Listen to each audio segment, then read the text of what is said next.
of their copyright registration for my already copyrighted work, Lean Back, you know, and Dr. Earl Spelman, which is the top musicologist in this field, he's estimated that Universal and all the rest of the players that had anything to do with it, at the end of the day, from ringtones, downloads, number one song in the UK, number one song in the US, reggaeton remixes, video games. He's estimated that from all that, they've made roughly around about $2.5 billion. Wow. Not to mention that they received 4 awards, 2 Source Awards and 2 Bob Awards.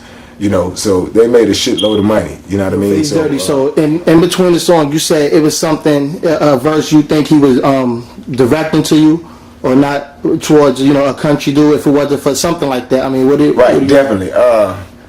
What it was is that, okay, like I say, at the end of the day, Fat Joe doesn't write any of his own stuff. So when he buys these songs from his different colleagues and constituents, he's thinking that whatever the price was for this material that you're bringing me has already been taken care of. It's just between me and you for me to take care of you. This is the impression that Fat Joe was under. Okay, so when he bought Lean Back, again, he thought that Antoine Barnes had took care of whatever the little guy was whose song it really was. So when Fat Joe says in the original Lean Back, it took a down south brother to bring your boy out, he's not referring to Lil Jon. Because Lil Jon had nothing to do with the original Lean Back. Lil Jon didn't come along until the remix, and Lean Back was a major success from the original. Okay, so when he says it took a down south brother to bring your boy out, that was Fat Joe's way of shouting me out, of saying, yo, little nigga, whoever you is that I bought this song from, whoever you is that threw me this, good look. You know what I'm talking about? Because y'all all know from the way that the sound, I didn't get it from New York. It's not my sound. You know, so y'all automatically, when y'all hear, y'all know this is some down south shit. So you're damn right. I'm not going to be fake about it and say, you know, I got it from somebody in New York. It took a down south brother to bring your boy out. When he said that, of course, he was referring to who you talking to right here, Face Dirty.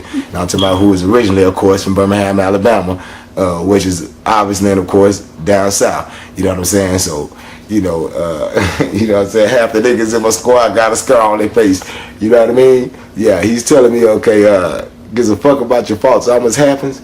Yeah, I'm sure you don't. Well, I gives a fuck about yours either. So tell Tim Muzzlebone, I'm gonna give him ahead of myself. You know what I'm talking about? Step it up. You know what I'm talking about? So is there anything they try to offer you to settle or not? Or y'all decided to just take it all away? Did his managers or did Fat Joe speak to your people and try to offer you any settlements at all? Yeah, as a matter of fact, it was last Wednesday. It was the 26th. I was up in Manhattan at talking to Fat Joe's attorney, Tim Muzzlebone. I'm talking about one time, what's happening, Tim Muzzlebone, I'm talking about Muzzlebone, you know what I'm saying? I was up there hollering at him, man, on behalf of Fat Joe, and of course the numbers, man. Joe, you know that's ridiculous, man. You know what I'm saying? I understand at the end of the day, you trying to get back, and you got to get back. You know, I feel you. You know, and it's hard out here, especially when you can't come up with your own material.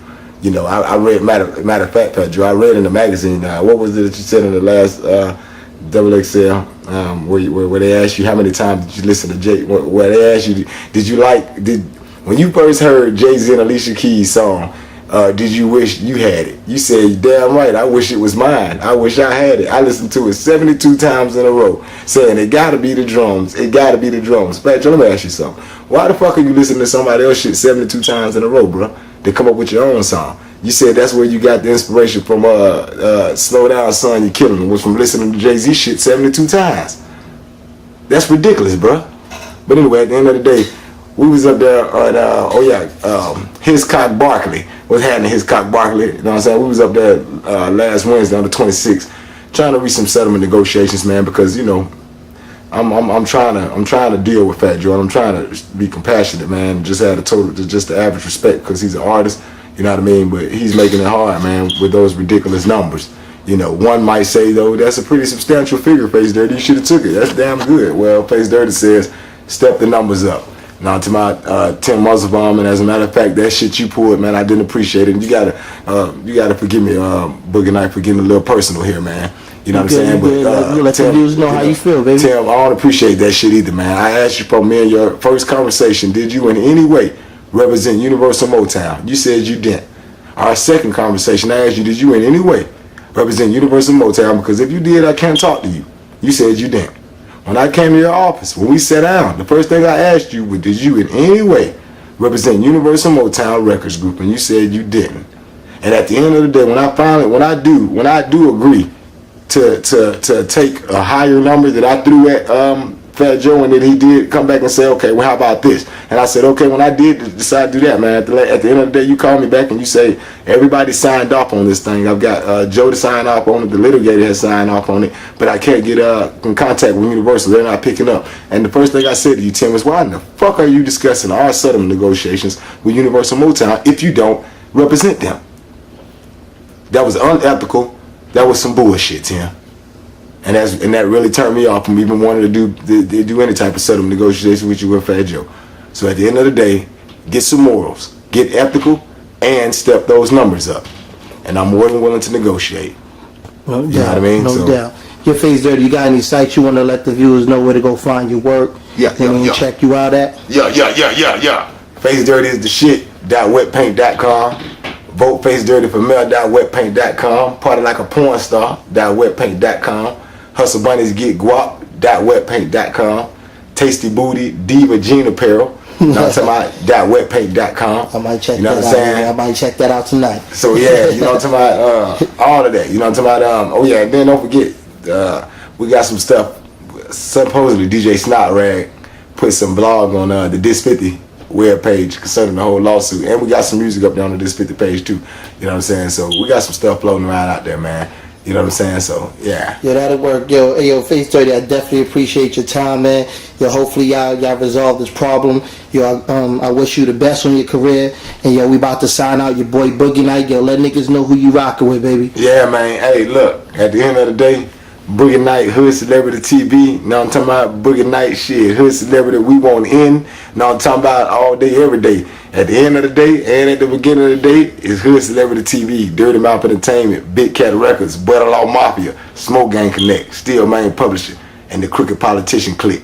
You understand what I'm talking about? Fuck with me. No you know what I'm saying? Boogienite, Hood Celebrity TV, we want in, baby. You hear me? Blocker. Money, gun, car, bitches, sex, clubs, bars, clothes, coke, weed, dope, cops, droughts, fiends, soap. From here on, nothing goes down unless I'm involved. No blackjack, no dope deals, no nothing. A nickel bag gets sold in the park. I want it all mine, believe me, please. When I was on the strip, I stayed low from the Jake and the D's. Pitched it like I was in major leagues, and I played for G's. Moving snow that wasn't made for skis. Smokey the Bear was mad at me, cause he heard through the wire I spit fire and be blazing trees. I'm a cheapskate, that's word to my fam. I ain't paying full price for a O if the bag weigh a gram. Kept cannons like Yosemite Sam. Spent time in Manhattan on big boats when I was visiting fam. And the kid was always down for the scam. I was plotting and scheming the ski mask way, so stick to the plan. To hip hop, I was always a fan. Biggie Smalls, Tupac, LB Fam, Wu-Tang Clan, Snoop Dogg, Nas, Fat Joe, and Jay-Z, and the list goes on. It's Blue Butters, baby. Drugs, money, gun, car, bitches, sex, clubs, bars, clothes, coke, weed, dope, cops, droughts, fiends, soap. From here on, nothing goes down unless I'm involved. No blackjack, no dope deals, no nothing. A nickel bag gets sold in the park. I want. I was the OT type of nigga, always making moves. Sometimes the shit I did was in the paper or the news. Rolling dice while I'm drinking brews in front of the 2-4 corner store with grimy shicey dudes. Bundles and stacks, rubber band wraps, supply the block. Those are the days till I got knocked. Swimming in weight you couldn't handle. Me and my fam.